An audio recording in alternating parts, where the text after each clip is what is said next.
បញ្ហាសំខាន់ដែលចង់និយាយហ្នឹងពីយ៉ាងទី1គឺចង់និយាយថាហេតុអីក៏យើងគ្រប់គ្នាយើងដឹងថាមិនត្រូវប្រឆាំងជាមួយធម្មជាតិទេធម្មជាតិកើតចាស់ឈឺស្លាប់នេះគឺជាច្បាប់ធម្មជាតិយើងប្រឆាំងក៏មិនបានដែរយើងត្រូវទទួលស្គាល់សភាវៈពិតរបស់ធម្មជាតិយើងត្រូវទទួលស្គាល់សភាវៈពិតគឺវាយ៉ាងហ្នឹងយើងប្រឆាំងមិនបានសូម្បីតែយើងតាំងចិត្តនឹងប្រឆាំងវាក៏ដោយកើតចាស់ឈឺស្លាប់ក៏ប្រឆាំងមិនបានអានឹងដូច្នេះយើងត្រូវទទួលស្គាល់ដើម្បីកុំឲ្យចិត្តនឹងឯងវាទទួលរងនៅសេចក្តីទុក្ខអាហ្នឹងញោមមហាមេត្តាលើកឡើងថាមិនឲ្យប្រឆាំងនឹងធម្មជាតិមិនព្រះសម្មាសម្ពុទ្ធព្រះអង្គមុននឹងត្រាស់ដឹងធ្វើនៅទុក្ខរកិរិយា6ព្រះវសាស្គមស្គាំងដាច់បាយដាច់ទឹកសឹងតែអស់បជនជាការប្រឆាំងធម្មជាតិច្បាស់លាស់ណាស់មិនក៏ថាមិនឲ្យប្រឆាំងហេតុផលទី2ហ្នឹងគឺថារាគៈទោសៈមោហៈដែលកើតពីក្នុងចិត្តរបស់យើងកិលេសអកុសលផ្សេងយើងបើយើងមិនប្រឆាំងនឹងវាយើងបណ្ដោយឲ្យវាកើតទៅឬយើងចង់លួចយើងចង់កាប់យើងចង់សម្លាប់ចង់បៀតបៀនអ្នកដទៃអានឹងជាធម្មជាតិបើយើងមិនប្រឆាំងយើងបណ្ដោយវាឲ្យវាទៅតាមធម្មជាតិវាអញ្ចឹងឬបើបណ្ដោយអញ្ចឹងទៅវានឹងជួបអន្តរាយយ៉ាងម៉េចខ្លះអញ្ចឹងគាត់សួរអញ្ចឹងគឺសំណួរល្អណាស់អាត្មាពេញចិត្តមែនទែនញោមមហាមេត្តាពេញចិត្តមែនទែនដែលសួរអញ្ចឹងសំណួរនឹងល្អណាស់ហើយយើងពោលថាមិនឲ្យប្រឆាំងនឹងធម្មជាតិទៅតាមច្បាប់ធម្មជាតិចុះឲ្យរឿងខ្លះនេះរឿងរបស់ធម្មជាតិដូចដែលលើកមកអញ្ចឹងការដែលបៀតបៀនផ្សេងកំហឹងខឹងក្រោធផ្សេងសង្គ្រាមផ្សេងអានឹងដោយសារយើងមិនដោយតាមធម្មជាតិបានជាវាទៅអញ្ចឹងឲ្យធម្មជាតិទោសៈខាងក្នុងទៅវាទៅអញ្ចឹងបង្កនៅអសន្តិភាពក្នុងសង្គមលោកនេះអានឹងដោយសារយើងមិនប្រឆាំងហើយយើងធ្វើឲ្យបណ្ដោយតាមធម្មជាតិទៅបណ្ដោយយ៉ាងម៉េចព្រះសម្មាសម្ពុទ្ធព្រះអង្គសម្ដែងព្រះធម៌នឹងមានច្រើនយ៉ាងច្រើនសតបមានច្រើនយ៉ាងច្រើនសតបខាងដើមយើងត្រូវឲ្យយល់រឿងសតបធម៌ខាងក្រោមប៉ុន្តែសតបធម៌មួយសតបទៀតហ្នឹងគឺសតបនៃការព្យាយាមបដិបត្តិខាងក្នុងហើយត្រូវចែកឲ្យដាច់គេហៅថាវិភជ្ជវាទព្រះសម្មាសម្ពុទ្ធព្រះអង្គសម្ដែងព្រះធម៌ដោយវិភជ្ជវាទគឺចែកឲ្យដាច់មួយហើយទៅសម្ដែងចេញកុំយកបោកចូលគ្នាកុំយកបោកចូលគ្នាញាតិញោមពុទ្ធបរិស័ទប្រកាសថាសិក្សានៅក្នុងប្រវត្តិព្រះចៅអសោកចាំបានទេដែលព្រះចៅអសោកមហារាជជាមួយព្រះមោគលីពុទ្ធទេសធិរៈពួកថ្មិលអន្តរថៃផ្លំបួសក្នុងពុទ្ធសាសនាប្រមាណ66000ដែលច្រើនណាកាលនឹងព្រះសង្ឃដែលជាប្រខៃណាស្របអ្នកបរិសុទ្ធលោកអត់ធ្វើឧបោសថដោយសារអីថ្មិលអន្តរថៃផ្លំមកបួសក្នុងពុទ្ធសាសនាណាអញ្ចឹងព្រះចៅអសោកសាកសួរព្រះសម្មាសម្ពុទ្ធព្រះអង្គមានវិទៈយ៉ាងណាសួរដើម្បីចង់ដឹងអ្នកណាផ្លមកបួសអ្នកណាមិនផ្លមកបួសអ្នកខ្លះក៏ឆ្លើយថាព្រះអង្គជាសាសតវាទីពោលទៅលោកនឹងវាទៀងអ្នកខ្លះថាអសាសតវាទីពោលទៅលោកនឹងថាមិនទៀងអ្នកខ្លះថាឯកច្ចៈសាសតវាទីអនេកច្ចៈសាសតវាទីពោលថាលោកទៀងខ្លះមិនទៀងខ្លះអីយ៉ាងណាអានឹងព្រះចៅអសោកដឹងពួកនេះនេរថៃផ្សឹកចោលអនេរថៃផ្លមកបួសតែអ្នកណាដែលពោលថាព្រះសម្មាសម្ពុទ្ធព្រះអង្គជាវិភជ្ជវាទីអ្នកនឹងគឺជាភិក្ខុសង្ឃពិតប្រកបក្នុងពុទ្ធសាសនានឹងសំខាន់ណាវិភជ្ជវាទីនៅក្នុងគម្ពីរសារថទីបនីដីកាជាមួយនឹងវិមតិវិណោទនីដីកានឹងបញ្ជាក់ច្បាស់វិភជ្ជវាទីនេះគឺត្រូវចែកឲ្យដាច់ហើយពោលរឿងខ្លះហ្នឹងជារឿងស្រទាប់ថ្នាក់ទាននិយាយថ្នាក់ទានថ្នាក់សិលគឺថ្នាក់សិលថ្នាក់ភាវនាគឺថ្នាក់ភាវនារឿងខ្លះនិយាយជាប់ដោយបញ្ញត្តិគឺនិយាយនៅក្នុងរឿងបញ្ញត្តិរឿងខ្លះជារឿងបរមត្តនិយាយដោយរឿងបរមត្តរឿងខ្លះស្ថិតនៅក្នុងសុតមយបញ្ញារឿងខ្លះស្ថិតក្នុងចិន្តាមយបញ្ញារឿងខ្លះវាស្ថិតក្នុងភាវនាមយបញ្ញាអញ្ចឹងត្រូវចែកឲ្យដាច់ដូចដែលរឿងក្នុងភាវនាមយបញ្ញារឿងនិព្វានអញ្ចឹងយើងយកហេតុផលនៅក្នុងសុតមយបញ្ញានិងចិន្តាមយបញ្ញាយកមកវិនិច្ឆ័យគឺអត់ដាច់អញ្ចឹងត្រូវញែកឲ្យដាច់ដោយវិភជ្ជវាទីនេះជាទ្រឹស្ដីដែលព្រះចៅអសោករៀនពីព្រះមោគលីពុទ្ធទេសធិរៈនឹងមានជាក់ច្បាស់នៅក្នុងគម្ពីរសមន្តបាសាទិកាវេរញ្ញកាន់ខាងដើមនឹងគឺមានអញ្ចឹងគឺព្រះសម្មាសម្ពុទ្ធព្រះអង្គឲ្យភិក្ខុទាំងឡាយព្យាយាមដូចជាព្រះគាថាទុគីឧទ្ធរដ្ឋតានាំងបង្កេសណោវកញ្ចរោអ្នកទាំងឡាយត្រូវព្យាយាមដកខ្លួនចេញចាកកាមដោយជាតម្រៃគុជសាដែលឮសំឡេងស្គរជ័យហើយមានកម្លាំងរត់ចូលនៅក្នុងសមរភូមិសង្គ្រាមអញ្ចឹងគឺអត់ខ្លាចទេជាការបញ្ជាក់ថាត្រូវព្យាយាមប្រឆាំងជាមួយនឹងកិលេសខាងក្នុងហ្នឹងត្រូវព្យាយាមណាវិរិយេអ្នកទុក្ខមច្ចេតិអ្នកការដែលរួចចាកពីសេចក្តីទុក្ខបានដោយការព្យាយាមនឹងបញ្ជាក់ថាព្រះអង្គឲ្យព្យាយាមអបមត្តាសតិ តោសុសីឡាហោថភិក្ខវោទៀបដែលព្រះនិព្វានព្រះអង្គផ្ដាំអ្នកទាំងឡាយចូលជាអ្នកមិនប្រមាទជាអ្នកមានសតិមានសិលឲ្យល្អ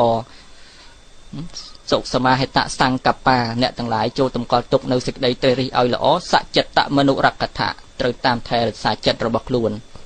នឹងបញ្ជាក់ឲ្យព្យាយាមអបមាទរតោភិក្ខុឯណាមិនប្រមាទ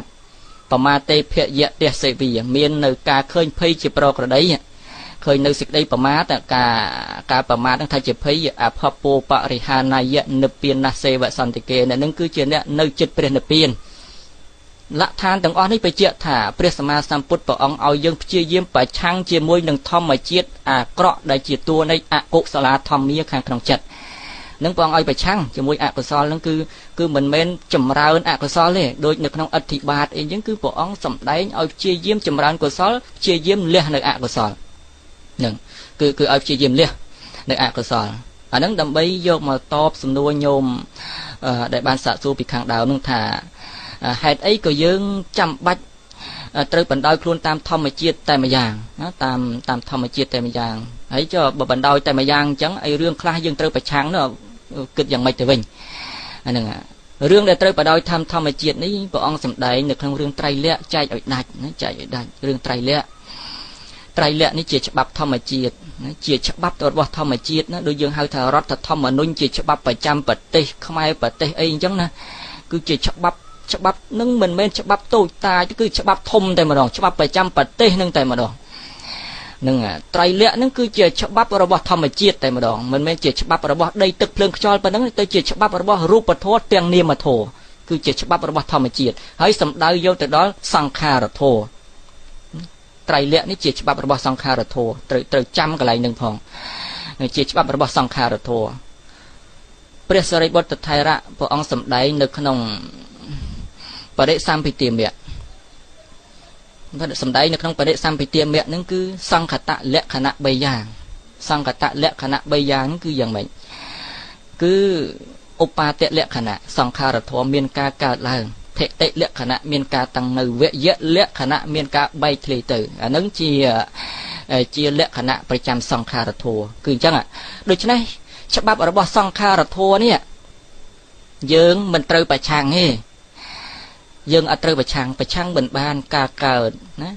ឧបាទលក្ខណៈគ្រប់យ៉ាងគឺវាកើតឡើងថេតិលក្ខណៈតាំងនៅកើតហើយក៏តាំងនៅហើយក៏ភង្គៈដែលហៅថាវយៈលក្ខណៈក៏បែកធ្លាយទៅគ្រប់រូបគ្រប់នាមគឺត្រូវតែយ៉ាងនេះធម្មតាដូចគ្នាទាំងអស់ដូច្នេះយើងត្រូវមិនត្រូវប្រឆាំងជាមួយសង្ខតលក្ខណៈឬក៏ត្រៃលក្ខនេះទេគឺជាច្បាប់របស់ធម្មជាតិអានឹងត្រូវចែកឲ្យដាច់ចឹងដែលហៅថាវិភច្ចវិទ្យានឹងត្រូវចែកឲ្យដាច់សង្កតលក្ខណៈឬត្រៃលក្ខនេះយើងប្រឆាំងមិនបានដូច្នេះយើងបណ្ដោយតាមត្រៃលក្ខមិនមែនបណ្ដោយដោយអត់មានសតិបញ្ញាទេណាអ្នកដែលអត់សតិបញ្ញាស្ថិតក្នុងត្រៃលក្ខគឺជាអ្នកមានសេចក្តីទុក្ខតែអ្នកដែលមានបញ្ញានៅក្នុងត្រៃលក្ខនេះមានសេចក្តីសុខទៅវិញដូចជាយើងដូចជាអណ្ដាតនៅក្នុងថ្មិញនឹងប៉ះគ្នាទប់កាប់ទាំងយប់ទាំងថ្ងៃប៉ុន្តែអណ្ដាតនឹងមានសេចក្តីសុខទៅបានគិតមើលអានឹងបញ្ជាក់ថាថ្មិញដែលប៉ះគ្នានឹងវាដូចជាតួនៃត្រៃលក្ខ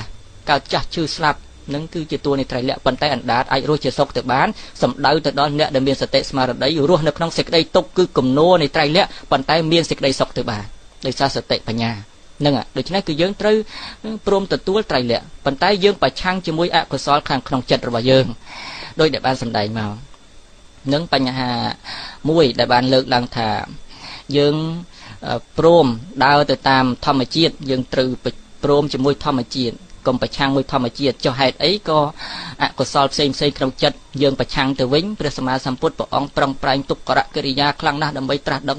បញ្ជាក់ថាព្រះអង្គប្រឆាំងហើយយើងសម្ដែងថាយើងត្រូវដើរតាមធម្មជាតិយ៉ាងម៉េចគឺមិនត្រូវអាហ្នឹងគឺសម្ដែងមកតាមដែលនៅក្នុងរឿងវិភច្ចវិទ្យានឹងទី1ហ្នឹងប៉ុណ្ណឹងទី2ហ្នឹងគឺបញ្ជាក់ថានិព្វានយើងហៅទៅជាធម្មជាតិដែរញោមសៅអឿនិព្វានជាធម្មជាតិញោមសៅអឿក៏បានលើកឡើងនិព្វានជាធម្មជាតិព្រោះអីព្រោះនិព្វានក៏ជាផ្នែកមួយនៃធម្មជាតិអញ្ចឹងញោមមហាមេត្តាលើកឡើងថាធម្មជាតិជាតិប្រែតកើតគឺធម៌ដែលកើតឡើងអញ្ចឹងនិព្វានក៏ជាធម្មជាតិបានន័យថានិព្វានមានការកើតដូចគ្នា ចឹងវាទៅជាអញ្ចឹងនិព្វានមានការកើតដល់និព្វានមានការកើតខុសនឹងធម៌ដែលព្រះអង្គសម្ដែងថានិព្វានមិនមានការកើតការស្លាប់ទេអញ្ចឹងបើយើងថានិព្វានជាធម្មជាតិដែរជាតិប្រែតែកើតធម្មជាតិគឺធម៌ដែលកើតវាមិនខុសអញ្ចឹងនិព្វានមិនមែនជាធម្មជាតិទេអញ្ចឹងអាហ្នឹងសំណួរល្អណាញាតិញោមកណ្ណាពុទ្ធបរិស័ទស្ដាប់ទៅចាប់បញ្ហាញោមមហាមេត្តាបានញោមសួរល្អណាស់អាត្មាពេញចិត្តមែនទេណាដែលសាកសួរហ្នឹងមិនមែនជាការសាកសួរអីវាតម្លៃពុទ្ធសាសនាទេតែថាសាកសួរដើម្បីយើងវេកញែកឲ្យយល់លក្ខណៈព្រះធម៌ព្រះវិន័យញែកឲ្យយល់បង្កើតនៅការយល់ដឹងថ្មីរបស់យើងសំខាន់ណាស់ញាតិញោមចាប់ចំណុចបានទី2ហ្នឹងធម្មជាតិគ្រប់យ៉ាងគឺជាធម្មជាតិសំបីព្រះនិព្វានក៏ជាធម្មជាតិចឹងហើយធម្មជាតិនឹងប្រែថាធម៌ដែលវាកើតឡើងជាតិតិនឹងប្រែថាកើតធម្មៈធម៌ដែលវាកើតហើយអញ្ចឹងនិព្វានក៏ជាធម្មជាតិបានន័យថានិព្វាននឹងក៏មានការកើតដល់តែនិព្វានមានការកើតនិព្វាននឹងជាសុខយ៉ាងម៉េចបើកើតហើយវាត្រូវតែរលត់អញ្ចឹងនិព្វានក៏ជាសង្ខារធម៌មិនមានសេចក្តីសុខទេនេះសំខាន់ណាស់កន្លែងនេះដូច្នេះយើងត្រូវវេកញែកឲ្យដាច់ធម្មជាតិនេះមិនមែនប្រែបានតែមួយយ៉ាងទេលក្ខណៈព្រះពុទ្ធវចនៈជ្រាលជ្រៅទៅដោយអត្តនិងព្យាញ្ជនៈអត្តគមភីរោនោះគឺជ្រៅទៅដោយអត្តកន្លែងខ្លះនេះយើងមើលព្រះពុទ្ធវចនៈហើយត្រូវមើលអត្ថកថាត្រូវមើលទៅដល់ដីកាមើលប៉ុណ្ណឹងហើយនឹងនៅតែយល់ខុសគ្នាទៀតណាសំខាន់ណានៅតែយល់ខុសគ្នាទៀតនៅតែឆ្លោះគ្នាទៀតណារឿងពធហ្នឹងកន្លែងខ្លះធម្មភាពធ្លាប់ឆ្លងកាត់មកហ្នឹងធម្មជាតិប្រែបានច្រើនយ៉ាងក្នុងគម្ពីរសរថទីបនីដីកាធម្មជាតិប្រែថាហេតុផ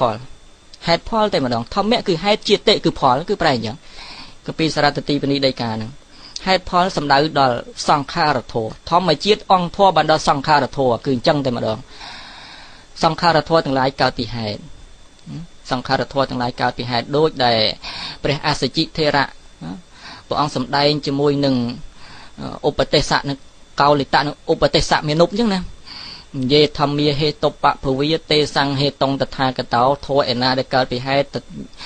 យើងជាតថាគតពោលនៅហេតុនៃធម៌នោះទេសញ្ចយោនិរោធោចៈអេវង្វេទីមហាសមណោណាហើយក៏ពោលនៅការកើតនៅការរលត់នៃធម៌ទាំងឡាយនោះដែរព្រះមហាសមណៈព្រះអង្គមានវាទៈយ៉ាងនេះគឺព្រះអង្គមានវាទៈពោលទាំងហេតុទាំងផលហេតុកើតឡើងហើយក៏ផលហើយក៏ការរលត់ទៅនៃហេតុនោះដូច្នេះធម្មជាតិគឺហេតុផលនឹងប្រែមួយយ៉ាងធម្មជាតិបើប្រែតាមគម្ពីរសរថទីបនីដែលប្រែថាហេតុហើយនឹងផលធម្មៈគឺហេតុជាតិគឺផលនេះគឺសំដៅបានត្រឹមតែសង្ខារធម៌តែមួយយ៉ាងប៉ុណ្ណឹងវាព្រះនិព្វានចេញ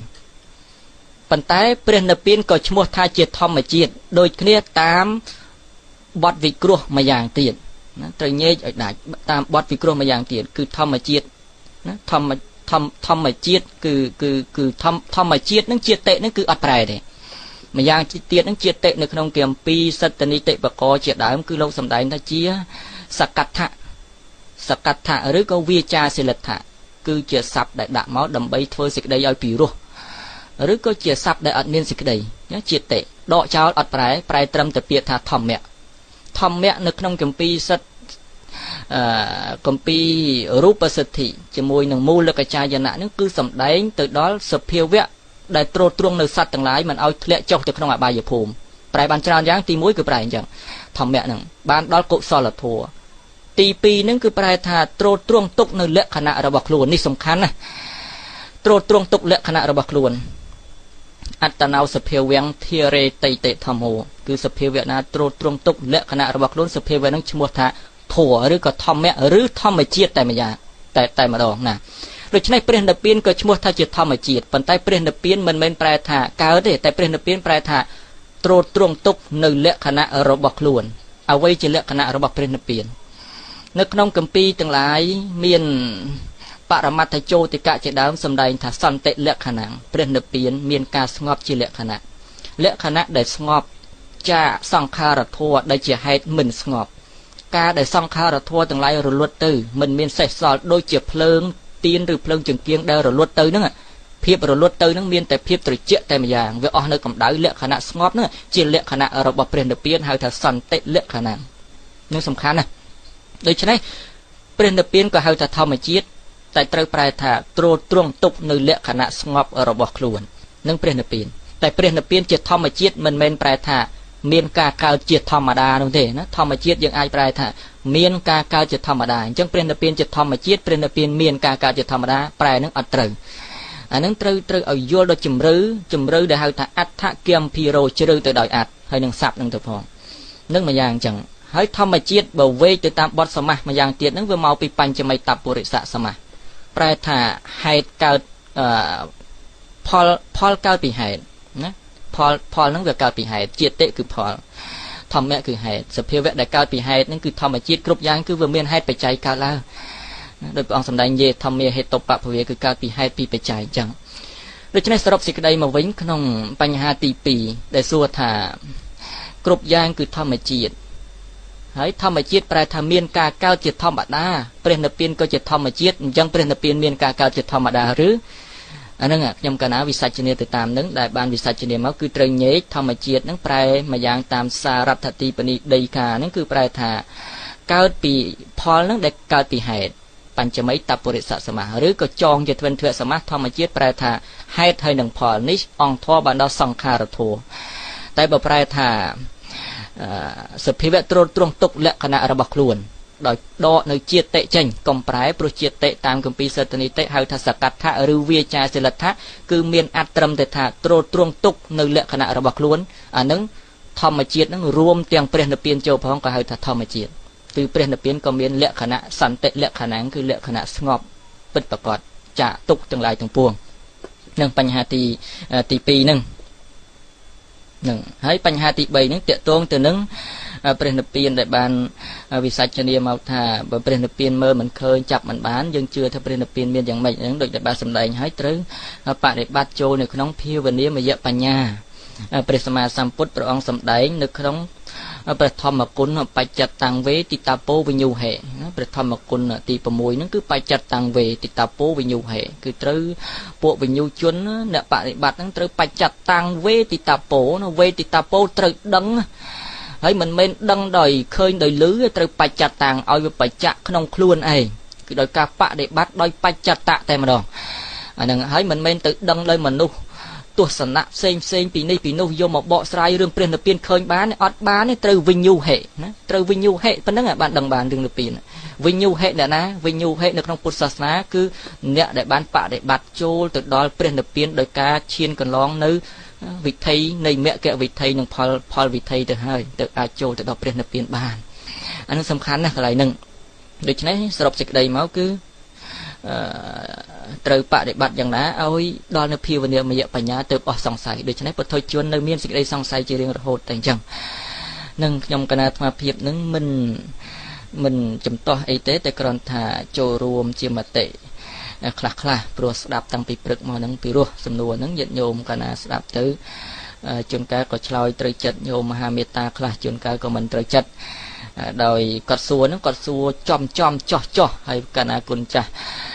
អង្គខ្លះក៏ព្រះអង្គឆ្លើយហ្នឹងពីរោះហើយប៉ុន្តែថាអាចមិនចំណាគេហៅថាកន្លែងរមាស់វានៅត្រង់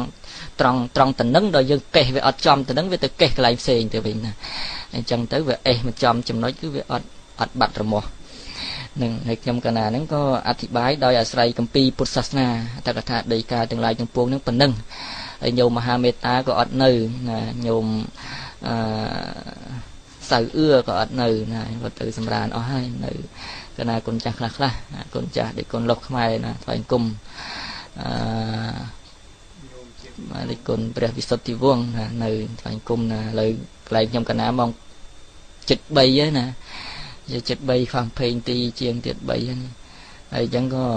មានប្រមាណប៉ុណ្ណឹងណាគេកណាគុណចាស់ជាជនញាតិញោមពុទ្ធបរិស័ទបានជាទីសន្តាប់ជ្រះថ្លា